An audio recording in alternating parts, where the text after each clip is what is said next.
Shut up! Misteryo. Nakakaantok pala para sa'yo ang klasiko. Muntik mamatay experiences.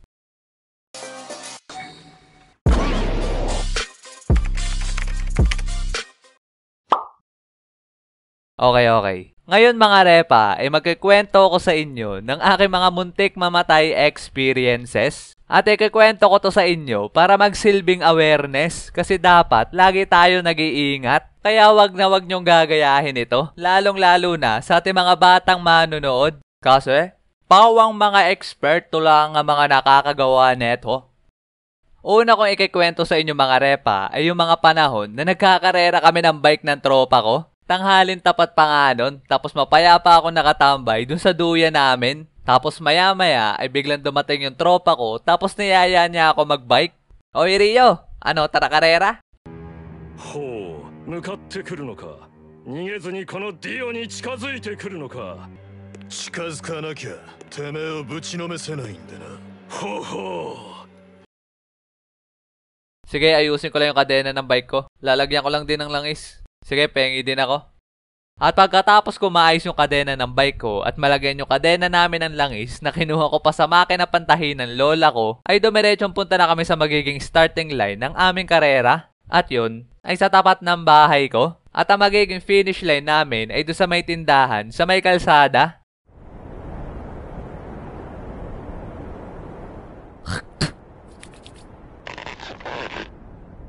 Okay. Isa, dalawa, tatlo. Talaga naman dalas-dali kaming dalawa sa pagpadyak. At kung sino matatalo ay manlilibre ng ice tubig. Ang pinakamasarap pa naman na pagkain o kaya naman inumin ay yung libre. Kaya kahit ice tubig lang yun ay para sa amin ay maglalasang Sprite yan, lalong-lalo na pag libre. Kaya naman hapit ako sa pagpedal nun para lang manalo.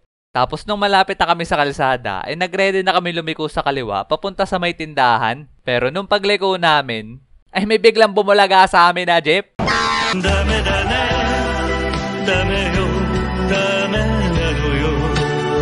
Walang Jo, talaga naman sobrang gulat ko nun. Miski siguro si kamatayan ay nagulat ng mga panahon na yon. Buti na nga lang di ko natuluyan na liko yung manobela ko nun. Kaya nagdire-diretsong tawid lang ako ng kalsada papunta dun sa kabila. Pero yung tropa ko ay naaninag ko sa akin peripheral vision na napaliko siya sa kaliwa kasalubong ng jeep. Kabado 20 nga ako nun kasi baka na-ese kayo na yung tropa ko sa kabilang dimensyon. Pero buti na lang ay ligtas siya at hindi rin siya nahagip at nagdiretso lang siya dun sa may basurahan. Talaga namang katal kaming dalawa habang nagkwekwentuhan dun sa may tindahan sa mga nangyari. Kaya ang lesson sa story na to ay wag na wag kayo maglalaro malapit sa kalsada na merong madaming sasakyan na nadaan. At ugaliin nyo din tumingin muna sa kaliwa at kanan bago tumawid. Sunod ko naman ikikwento sa inyo mga repa ay yung mga panahon na naligo kami na mga tropa ko sa ilog. Tanghalin tapat pa nga ng mga panahon na yon. Tapos pumunta kami doon ng naka-tricycle. At doon sa laging pinupuntahan namin na ilog na yon ay sobrang mabato. Pero kami, pagdating namin doon, ay maglalakbay muna kami ng konti. Kasi meron kami dong spot na lagi namin pinagliliguan sa ilog na yon.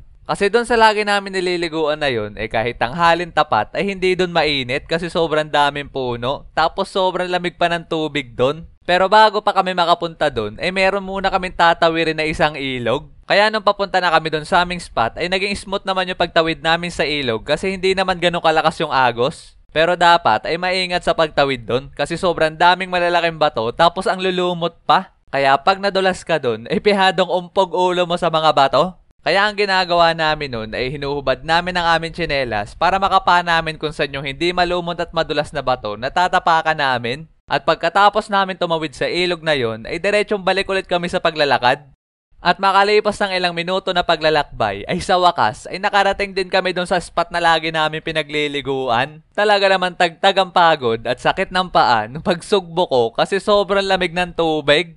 Pero doon sa lagi namin pinagliliguan na yon, meron din doon mga muntik mamatay experiences yung mga tropa ko. Yung isa ay muntik malunod kasi pinulikat yung paa habang nalangoy. Yung isa naman ay muntik tumama doon sa malaking bato nung tumalon siya doon sa taas. Tapos yung isa ay nung nagmamalatarsan siya tapos naputol yung baging. Talaga namang plakda yung pagkakabagsak niya sa tubig. As in, mangayak-ngayak yung tropa namin na yun nung pag-ahon kasi hindi daw siya makahinga. Ako'y natatawang naaawa nga sa tropa ko noong mga oras na yon kasi yung harapan na parte ng katawan niya ay sobrang pula. At yun ang kanilang karanasan doon. Tapos ako lang, ang walang masaklap na karanasan doon dati. Pero akala ko lang pala yun. Kasi nung pagkatapos naming maligo at pauwi na kami, ay bigla lumakas yung agos sa ilog na pinagtatawiran namin. Wala kasi kaming ibang dadaanan pauwi kundi doon lang. Hindi rin naman namin kayang hintayin na humina ang agos noon kasi hapon na. Kaya wala nang no choice kundi tumawid kami doon. Ang plano pa nga namin noon ay palihis kami maglalakad patawid para hindi kami madala ng agos. Takot nga ako ng mga oras na yon, kaya pinauna ko sila para ako na lang yung huling tatawid. At makalipas ang ilang minuto ay nakatawid ng ayos yung mga tropa ko. At nung ako na yung matawid ay talaga namang kabado 20 ako. Konting maling hakbang kasi ay pihadong madadala ako ng agos. Pero kahit kabado ako nun, ay malayo din naman yung natawid ko. Pero nung malapit na ako sa kabila, ay bigla naman natagtag yung bato na tinatapakan ko. Nanda to?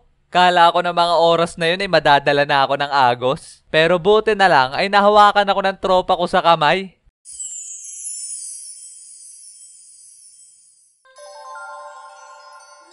Oh, wow. Muntik ka na dun. Salamat, boy. Kaya kayo mga repa, ay lagi kayo mag-iingat pag maliligo kayo sa ilog. Lalong-lalo na ngayong Semana Santa. Uso pa naman ang paliligo ng ilog ngayon. Sunod ko naman ay kikwento sa inyo mga repa ay yung mga panahon na nagka-appendicitis ako. Oo mga repa, sa sobrang kulit ko nung bata ako ay nagka-appendicitis ako. Kaya para sa ating mga batang manonood ay stay put ka lang dyan para maiwasan mo magkaganto. Nung elementary kasi ako, pagkatapos kong kumain ng tanghali ay lagi ako nagtatatakbo. As in pagkatapos kong kumain ay karepas agad ako ng takbo papuntang school para maglaro. Kaya anong nangyayari ay inaatay ako. Talaga namang araw-araw tuwing tanghali ay ang sakit lagi ng tagiliran ko, kakatakbo. Tapos one time, noong mga panahong wala akong pasok at mapayapa ako nanonood ng TV, ay biglang sumakit ng sobra yung tiyan ko. As in biglaan, para nga akong binadiblow noong mga oras na yon. Ang gulat pa nga ng mga tao sa bahay namin nun kasi bigla ako nagsisigaw ng malakas. As in hindi sila lahat magkaintindihan kung anong gagawin. Kasi talaga namang garal-galang sigaw ko ng mga oras na yon sa sobrang sakit. At para sa akin, ayun ang pinakamasakit na naramdaman ko sa buong buhay ko. Kaya kung scale 1 to 10, ay 100 ang sakit. Naalala ko pa nga na kung ano-ano pinagpapapahid ng lola ko sa tiyan ko nun. Una, pinahid niya sa akin ay mansanilya. Pero hindi gumana. Kaya ang sunod na pinahid niya sa akin ay kamatis. Sunod ay bawang. Sunod ay sibuyas. Kalamyas na nga lang ang kulang ay sinigang na. Kahit nga yung tubig na pinabulong sa albularyo na iniinom ng lola ko ay pinahid na rin sa akin. Wash out sa inyo kung meron din ganun ang lola nyo.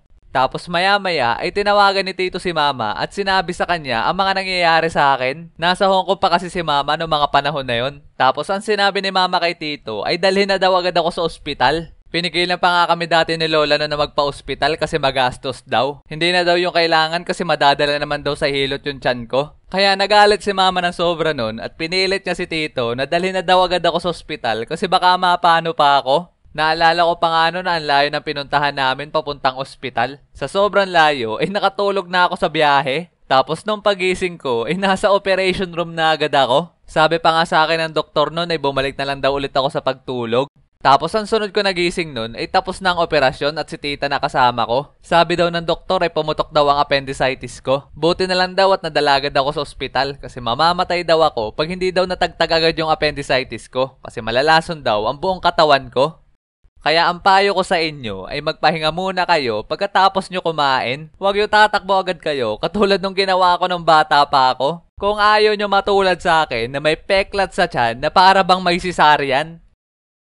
So yun muna mga repa, sana nagustuhan nyo ang ating video. At lagi nyo tatandaan na dapat lagi kayo nag-iingat at wag na wag nyo gagayahin ang mga kinento ko dito. At mag-iingat din kayo ngayong Holy Week kasi uso ngayon ang paliligo sa ilog at dagat. Stay safe lagi mga repa. At gusto ko rin pala magpasalamat sa inyo kasi naka 900k subscribers na tayo. At bilang pasasalamat sa inyo, ay gusto ko sana magpa-giveaway pag naka 1 million subs na tayo mga repa. Isang munting pasasalamat lang yun sa inyong walang sawang pagsuporta. Kaya follow nyo ako sa aking FB page kasi doon ako magpo-post. At shoutout din pala dito sa mga nakahula ng title ng ating animation. At shoutout din pala sa kapitbahay ko na si Dandan. Matagal na pala siyang viewers, di ko alam. So yun lang mga repa, sana nagustuhan yung ating video. At wag nyo na rin kakalimutan na mag-like and subscribe. At pindutin nyo na rin yung bell notification na yan para updated kayo sa ating mga padating pang animation. So yun lang, stay safe, kita-kits sa ating next video. Peace!